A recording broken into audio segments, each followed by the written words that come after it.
As a creator, you need electricity, like a battery that has a positive and a negative terminal. You actually also need two polarities, and you have these two polarities. And these polarities, they give you the drive, the energy, the charisma, the fire. But most people, most creators, most entrepreneurs, they actually have no idea they have these polarities and they don't use them. In this video, I will address this question of electricity and how you can use these polarities in your business.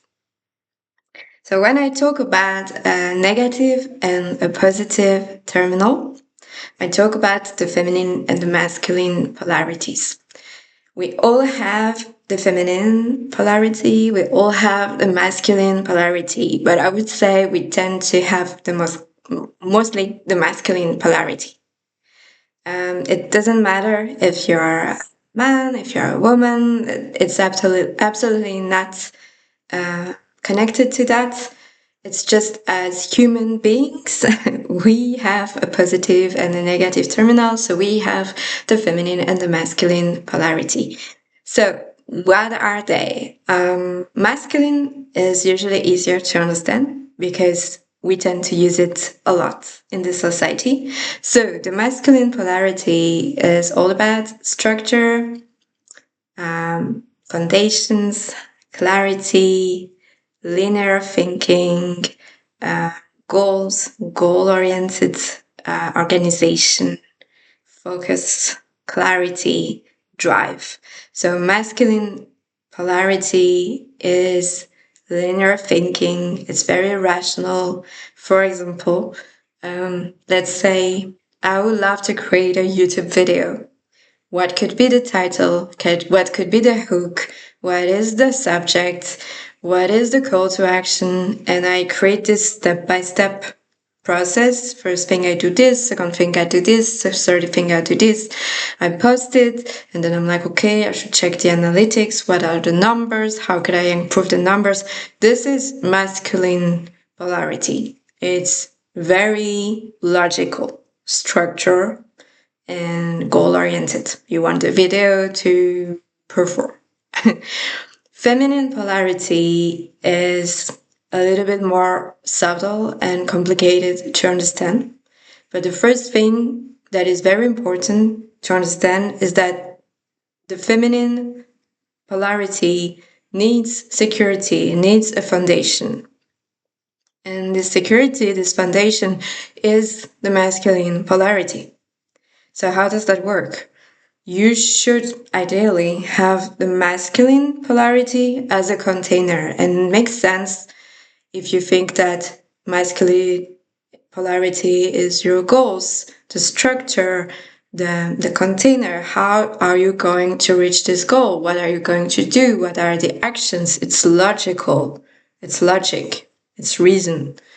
And once you have that, you can access the feminine polarity. Everyone can access it if we feel safe and if there is a container. So when we access the feminine, it's more like water. The feminine polarity is more like water. The masculine is more like earth, something solid and very tangible. And like, let's say a good example is just like the masculine is the container. So it's like, for example, the vase.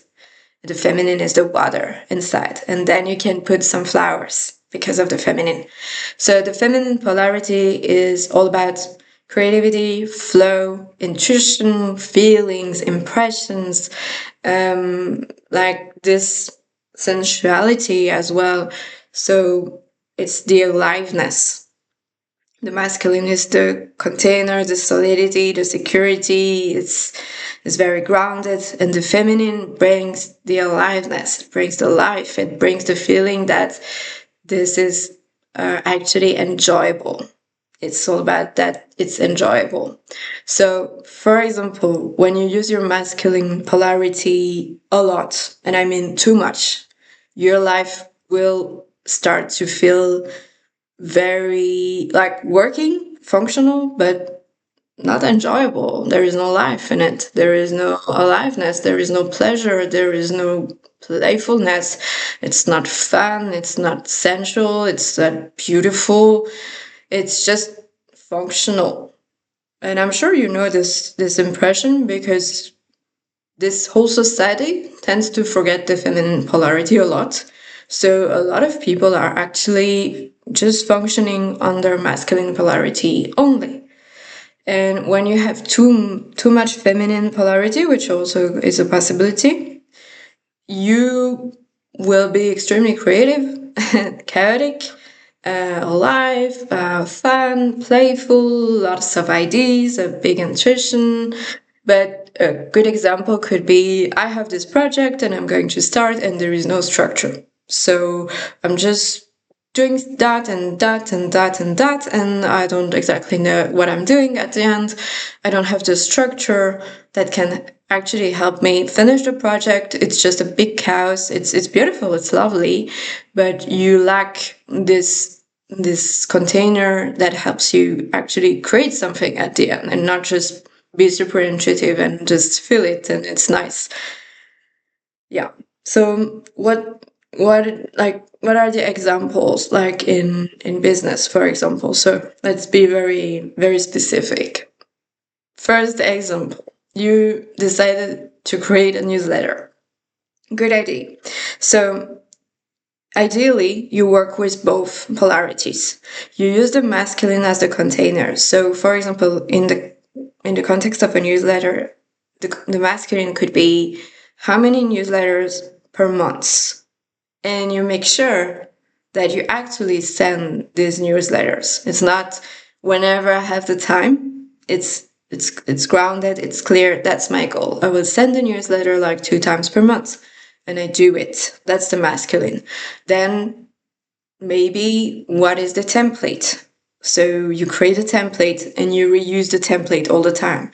And then, okay, so what is the editorial guidelines? What are the editorial guidelines? What I'm going to talk about? What is the tone? What is my branding?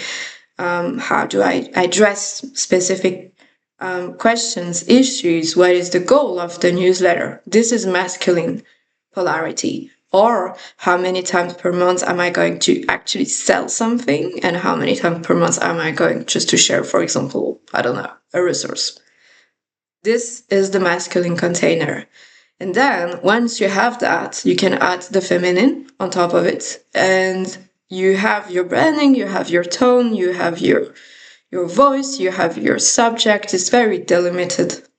And you know you're going to send this newsletter 2 times per month, and maybe you're going to sell this and that, and sometimes you're going to just give resources or advices.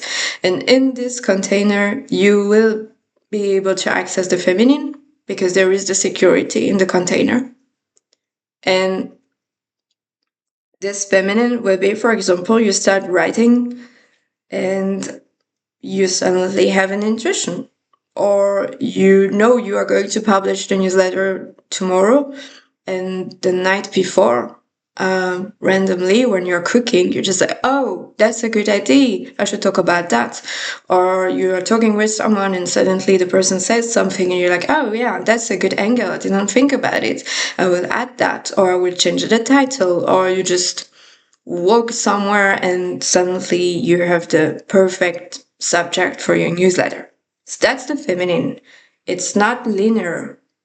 This is not linear. It's just like suddenly you have an idea, suddenly you have an intuition, and you bring the aliveness, the life, the playfulness also in the project.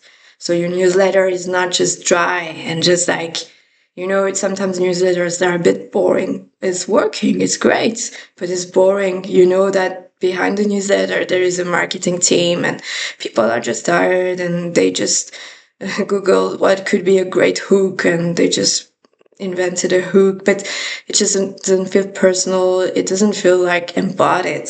But the feminine polarity is embodied. And when you write from the feminine, it feels completely different, and people receive the feminine as the feminine. So they feel it energetically, that it's not just, oh, that was the plan. It was also a, that's an experience. The masculine is the plan. The feminine is the experience. It's the somatic experience. It's the pleasure in the experience. And that in marketing makes a huge difference. So it's not just nice to think about it. It's actually very useful practically, and it gives results also. I'm just not talking about that just because it's funny. It gives results. It helps your marketing. It helps sales, because if sales are just linear and logical and efficient, and the text is good but boring, and you don't know who is selling that. I think we all experienced brands that are just selling something, but you don't feel the brand, you don't feel the people, you don't feel the story, you don't feel anything. And that's because it's just too masculine in the polarity, and nobody is really offering you an experience, and that's not very interesting, right? Okay. Side note for the end, most people tend to use the masculine polarity a lot more. I said it before. And the issue with the business, it's also what I just explained, that it's lacking life, lacking creativity, lacking embodiment, that it's not an experience.